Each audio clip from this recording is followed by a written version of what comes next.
Welcome to the Dead Pixel Society podcast, the photo imaging industry's leading news source. Here's your host, Gary Pageau. The Dead Pixel Society podcast is brought to you by Media Clip, Photo Finale, Advertech, Got Photo, Photobox, Photobook AI, and the IPI Member Network. Hello again and welcome to the Dead Pixel Society podcast. I'm your host, Gary Pageau, and today we've got a twofer. We have two people from the MagicMakers Group, a consulting firm to bring Disney magic to your business. First, we're going to be joined by Rob Mauldin, one of the co-founders of the group, and Candy Park, who has insights into consumer behavior.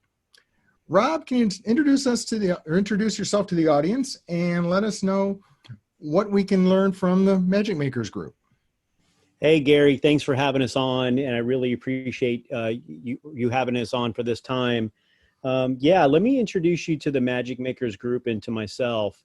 So my name's Rob Mauldin. I'm the co-founder of the MagicMakers Group. We founded the company a couple of years ago with my co-founder, Cal Almager.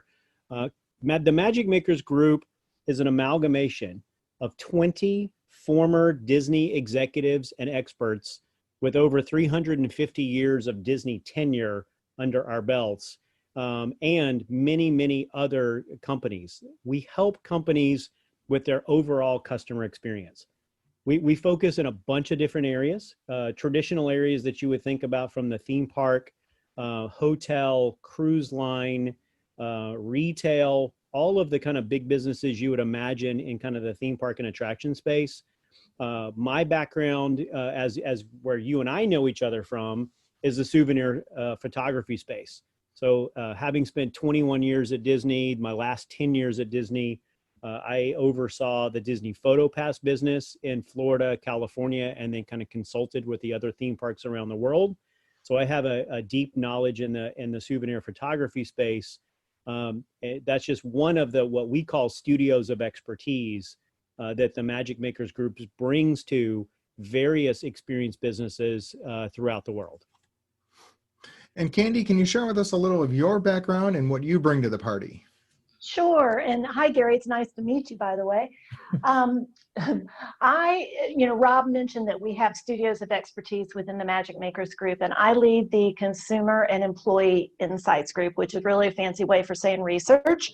So I do a lot of qualitative and quantitative research to help companies stay in touch with their actual consumers and who pay for their products, or the people they want to pay for their products and services, as well as employees, because your employees, especially your frontline employees, are the people closest to your consumers, and therefore they often know things and see things that others don't. So not only tapping into their intellect, but also their engagement. So you can retain your good people, train them, help, and they will help you grow your business.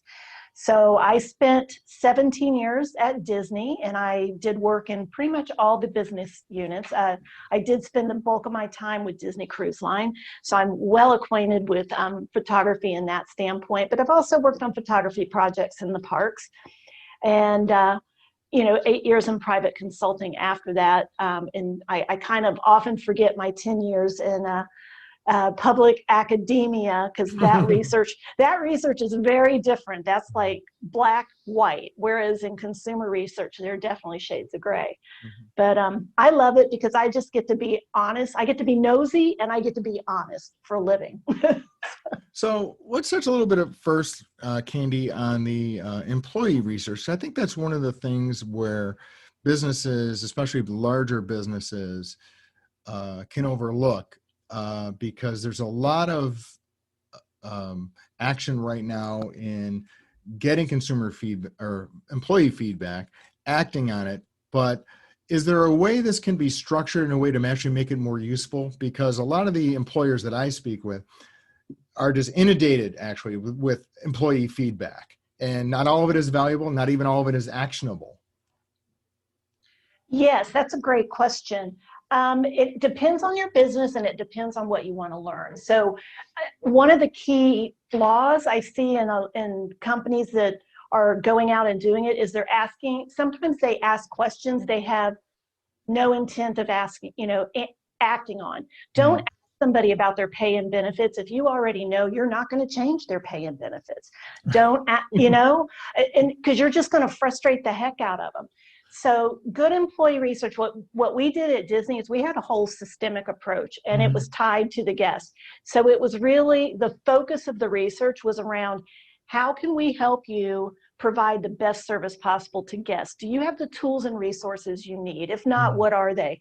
How is the leadership structure working for you? So it was all about the culture of the environment, the nature of the environment, how teams work together, how leadership plays into that, all in the name of providing excellent service to guests, right? So that was a big part of it. The other part of it was validating them. So when we started asking, setting up a way for them to bring feedback about the guest experience, not just a wine session about they didn't have this in the cafeteria today, right, but about here's my number one challenge I have with my guests. Here's the number one thing that if we could fix it, my day would be better, and so would the guest. Tapping into those things, which senior leaders often don't see unless they're walking the floor. But even when they walk the floor, people don't behave the same way, right? When Exactly. So, tapping into employees for what they see and think about the business. And I would say to them, if I could give you a magic wand for 5 minutes, tell me what you would change, if anything, and just let them go. And to your point, 80% may be too blue sky to even think about, but you get those nuggets that you can then go back and add, work on. That validates your employees because they're like, wow, not only, they listened to me, they actually gave me a forum and they listened to me. Right. And then when you circle back around and say, here's all the things you told us, and oh, by the way, here's 3 things we did about it. Right. That just sends a powerful message to your employees. So to talk about consumer product development, and Rob, this is something you and I have talked about online, is right. In the photo space, there's a lot that's technology driven, but it's not necessarily driven by what consumers actually want and actually will purchase. And can you kind of speak to that when it comes to in the souvenir business, right? Where you've got maybe in a cruise line, you're providing a 8x10 print, and that may seem sort of anachronistic and old school, but it's also a very profitable product. And why would you kill your profits for the sake of a technology? So. Yeah, Gary, it's a great question. And whenever we used to look at product development, you always were trying to balance, is it good for the business? And to be good for the business, it needs to be good for the customer. Right. There's a clear difference between business centric decision making and customer centric decision making. Right. And you can make many business centric choices that are better for your profitability, that are better for your bottom line. But ultimately, if you're not focusing on customer centric, then it is a long-term deficiency for the business. It'll work in the short term, but it won't work in the long term. And one of the reasons that I loved working with Candy, and Candy and I have worked together for 20 plus years. We met each other at Disney Cruise Line. Whenever we would make a product decision or a packaging decision, or we would always go back to consumer insights, right? We would go ask our folks, kind of, what do you want? What are you interested in? What are you hearing about? And a cruise ship environment is perfect because there's a steel wall and a moat around the ship. So they're there, and you can actually corner them and ask them straight up, kind of, what are you interested in? And there was a really robust way to collect information that Candy and her group did, that we could ask questions, we could drop in questions to kind of get insights. Because for me, sitting on the business side of the business, you had a finite number of resources for technical development. You have a finite amount of resources for kind of your staff and your leadership teams to kind of plot the future. And what you don't want to do is get caught in your own echo chamber where you're listening to things that are very interesting or sexy for the moment. Like when augmented reality came out, I got like 1 million emails about augmented reality, about you should do augmented reality. No guidance as to what that meant, how to monetize it, how to apply it to our business. But it was like, that was like the thing of the moment. For us, we actually started in reverse, which was, let's go speak to our customers, and let's go speak to the people that are speaking to our customers, the frontline cast members that are listening to their kind of requests, their gripes, their kind of, I wish it did this, or because you're always going to get the, oh, it costs too much, or it's those are the common ones you're going to hear. But searching for those nuggets, you can always make it cheaper. Make it free, right? It's like, that's the common one. But we would listen to those consumer insights and try to sift out the gold nuggets so that we could, because it was just as important to know what to do.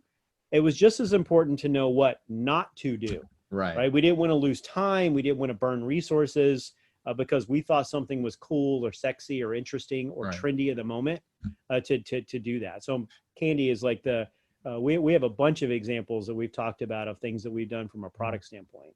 So Candy, kind of building on that, let's say, for example, I am a small retailer, right? And I've got, a trading area of 5 to 6 miles. I do photo processing. I sell some cameras. I do some portraiture, things like that. What are some of the methods I could employ to get consumer feedback? Because I think it's something that a lot of retailers don't think about. They look at things like, what are people asking me for, or things like that. But I think there's a variety of input mechanisms, like either social media or, product mix or things like that. Yes, another great question. So if I'm a small retailer and maybe I don't have time or resources to, bring somebody in, whatever, social media is a great tool, because especially now with most platforms, you can put polls up, right? So, and that's very easy. It's very quick. You can get, you can not only get the data, you can get comments, etc. The risk of that, I'll tell you, is it's not always representative. I mean, if you're based in Nebraska, you don't care what somebody in Canada says about your thing, because the likelihood of them coming to your store is minimal. So that's the risk of social media. Also, you don't know how old people are. You don't know if they even own a camera or take pictures with you don't know any of that stuff. And that's where, you could get a lot of information, but it may not be useful. Yeah. Actionable, I think, is what I'm looking for there. Cause the people I'm talking about are, resource constrained, right? They're working in the business, not on the business. That's what I always hear. But because of the decline of the leadership of like an Eastman Kodak in the industry now, a lot of them are kind of forced to develop their own products, right? And so that should be driven by consumer need and interest, as opposed to, I got a new gadget that makes a doohickey and now I want to sell the doohickey. It's almost backwards, right? They buy the equipment and then they want to find something they can sell with it. So can you kind of, how do you gauge something from the actionability standpoint, right? Because, like Rob said, you can always make it cheaper for people. You're never going to make 100% of the people happy, right? You're never going to do that.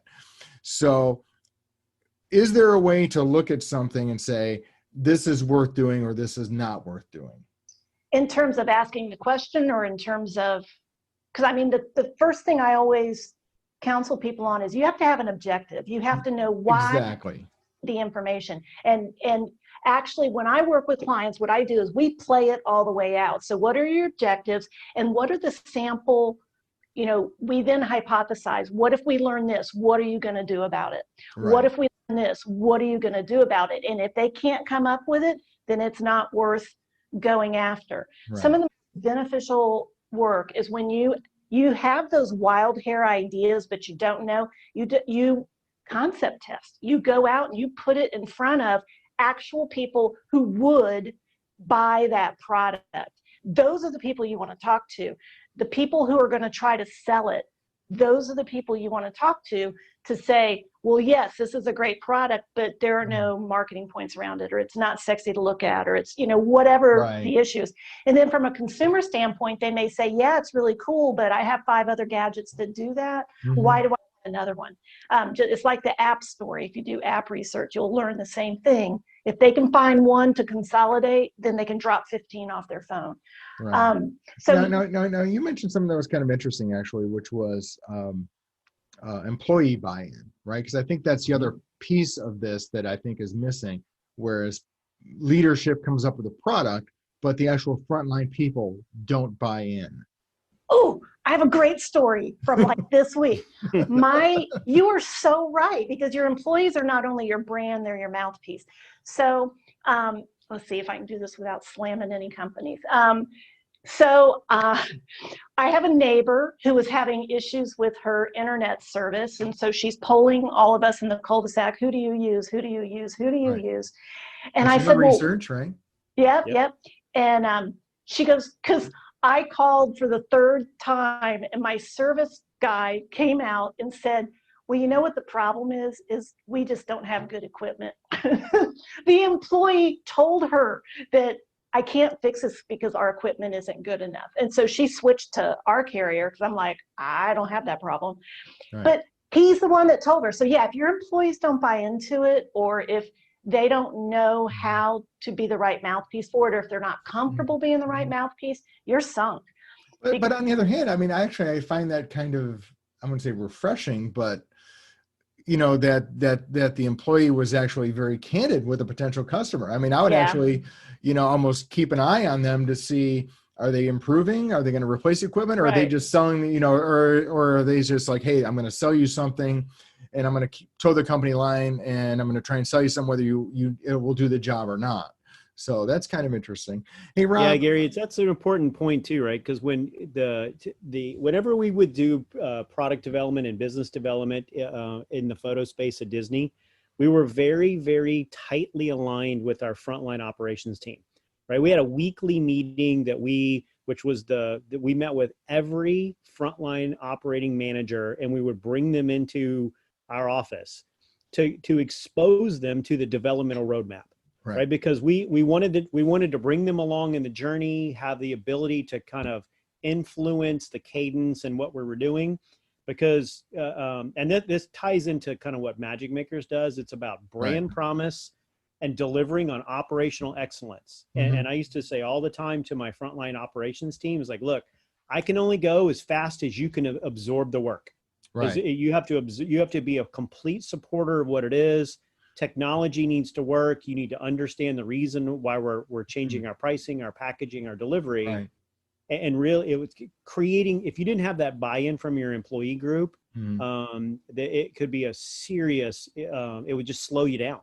It's a great accelerator, or it's a great, or it's a terrible governor of how you can make progress.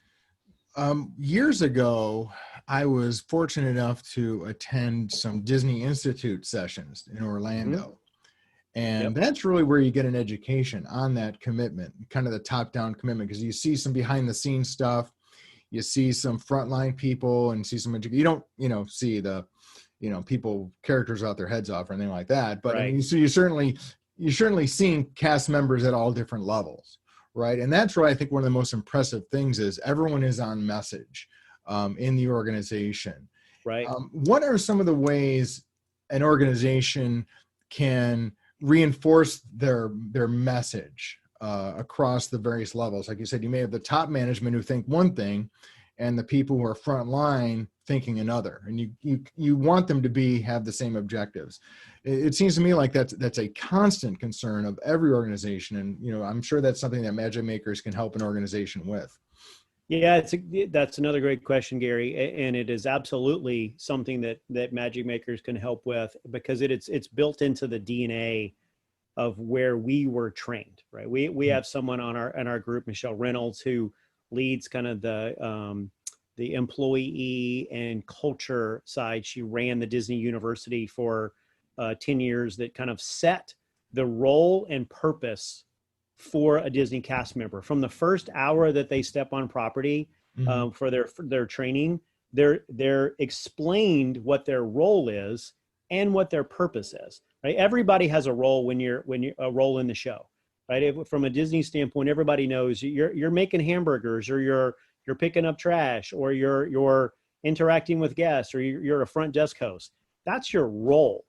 But everybody is trained that your purpose is to create magic every single day for the guests that come to the park, right? And so Disney trains you, they give you great on-the-job training and teach you how technically to do your role, but everybody knows purpose trumps role, right? It is that there's specific training and permissioning that if a guest needs your help, if a guest needs recovery, if a guest needs guidance, if you need to stop the transaction at the retail counter, or walk around from the front desk counter because you need to go help solve a problem and go to a guest room to help figure out an issue, that's your purpose, right? So it's that is a cultural thing that to kind of provide that permissioning and that ability to kind of solve those issues like firsthand.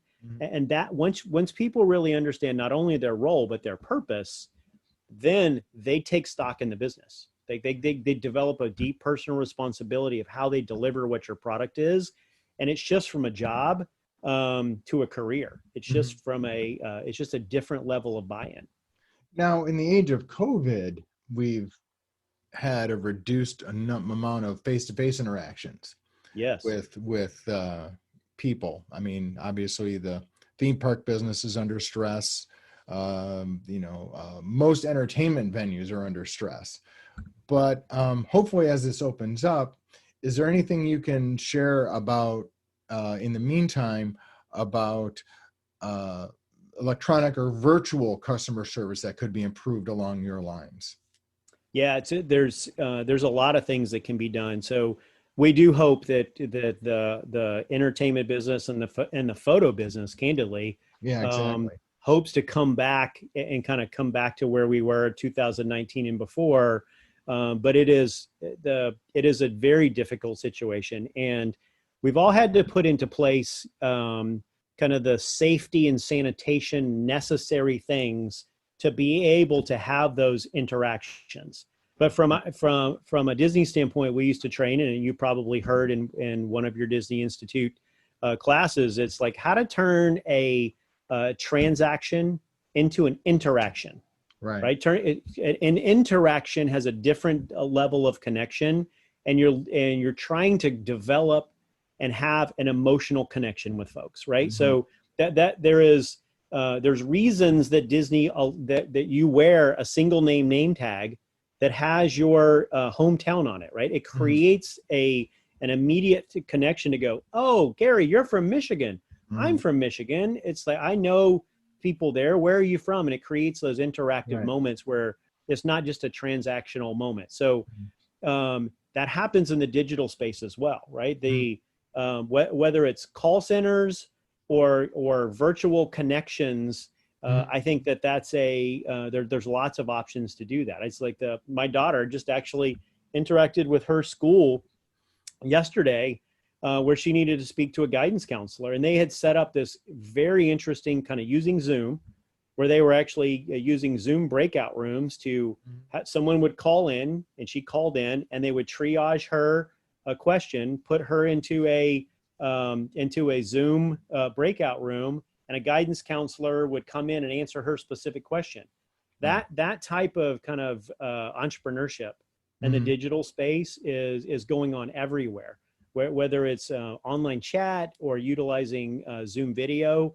And I think that's a great way to speak to your customers, especially your premium customers, especially your loyal customers that are long time, highly that spend a lot with you. Those personal moments, even just to hop on a quick Zoom call. Yeah. So, Candy, there's a lot of discussion right now in the general business world about how COVID has affected operations.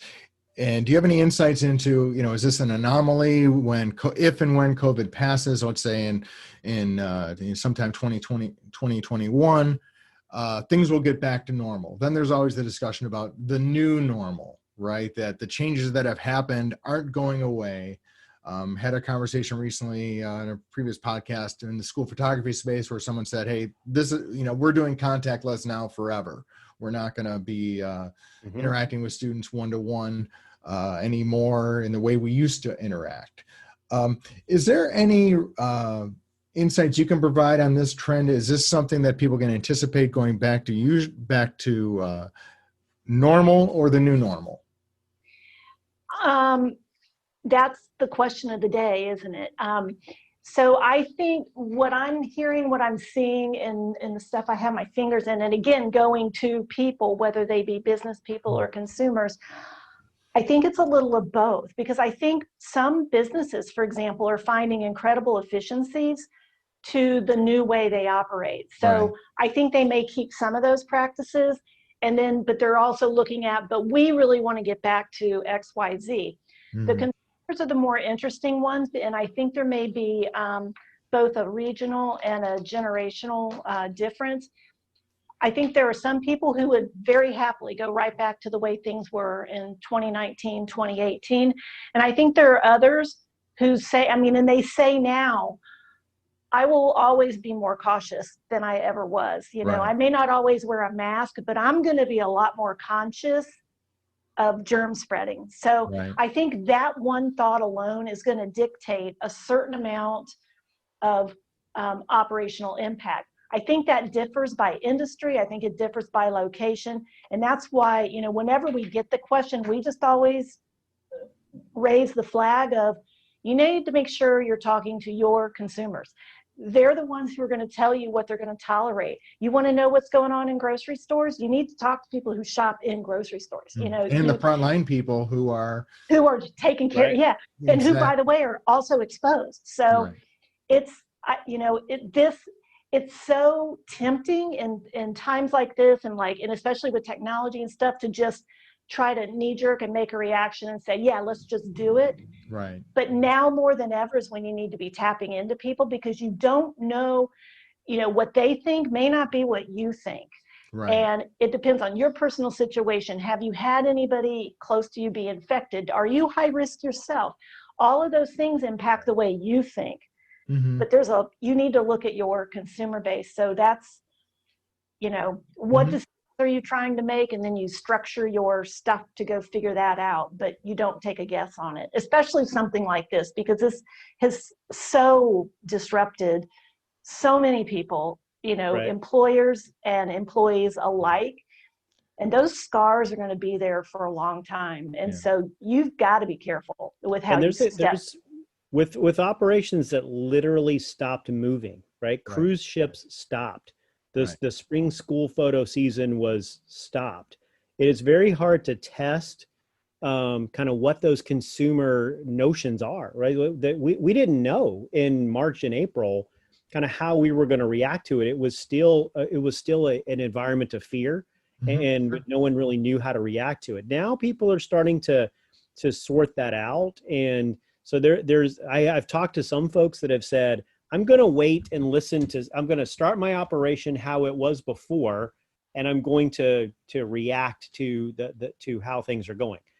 That is one approach to kind of evolve. It's kind of an evolutionary approach. Right. I do think that COVID is going to create a revolutionary impact for the adoption of technology, right? It's like the working from home and video calling and all of the things that, from a technology standpoint, probably accelerated 10 years in the last 5 months, right? So in the photo space, there's that whole debate of physical prints and physical products versus digital, and how does that work, and apps and technology, and how to find efficiencies. Those conversations have all accelerated, even if it's just around efficiency.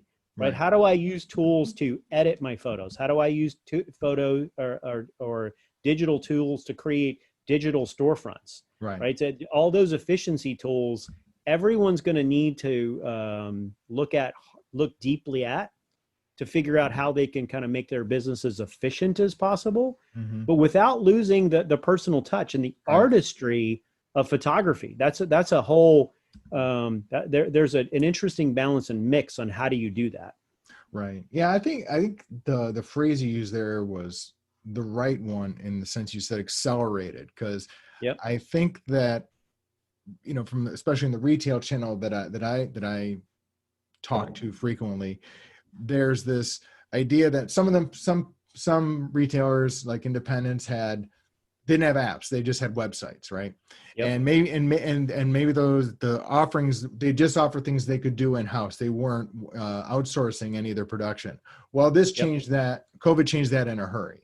They started having apps. They started having they started upgrading their website. They started outsourcing, more products, the gifting stuff that they couldn't do in-house, like blankets and, all that kind of stuff. So they would have gotten there eventually, but COVID accelerated that adoption process. One thing I want to talk finally about is your upcoming webinar. Could you tell us a little bit about the October 22nd event?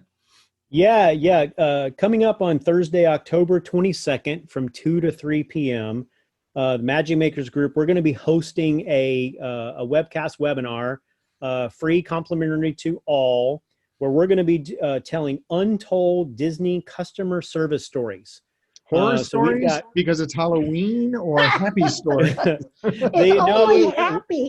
They're going to span across multiple businesses and multiple genres, because we have 20 experts and former executives in our company that have run businesses throughout the Disney ecosystem. We've got 6 or 7, as we may throw in a little guest speaker at the end to kind of tell some stories that are hotel and resort related. We've got a couple of folks that were executives at ESPN in the innovation space, in the retail and product development space, that are going to talk about the importance of customer service, and not just tell stories about these are how we actually deliver on customer service, but we're going to link it back to the why. Why do you do that? Why is that good business? Why does Disney really focus on that customer service? And how is that a part of the overall customer experience? So we invite everybody to, you can go to magicmakersgroup.com and sign up. Again, it's free and complimentary, Thursday, October 22nd, 2 to 3 p.m. What time zone is that going to be? That's a great question. Eastern time zone. So we still have Orlando on our brain. So that's it's Eastern time zone. And is that going to be recorded for later consumption, or do you have to be there and be square? Great question. You do not need to be there. We will record it, and we will post links both on our website and our YouTube channel. So if you are not available to join us, we will send that information out to you. Well, guys, thank you so much for joining me today. I hope you get a great turnout for that. I'm going to appreciate your insights into the business and how the industry can adapt. Thank you much, Rob, for joining us, and Candy, great to meet you. Hopefully we'll see you soon. Thank you. Thanks, Gary. Thanks for having us. Thank you for listening to the Dead Pixel Society podcast. Read more great stories and sign up for the newsletter at www.thedeadpixelssociety.com.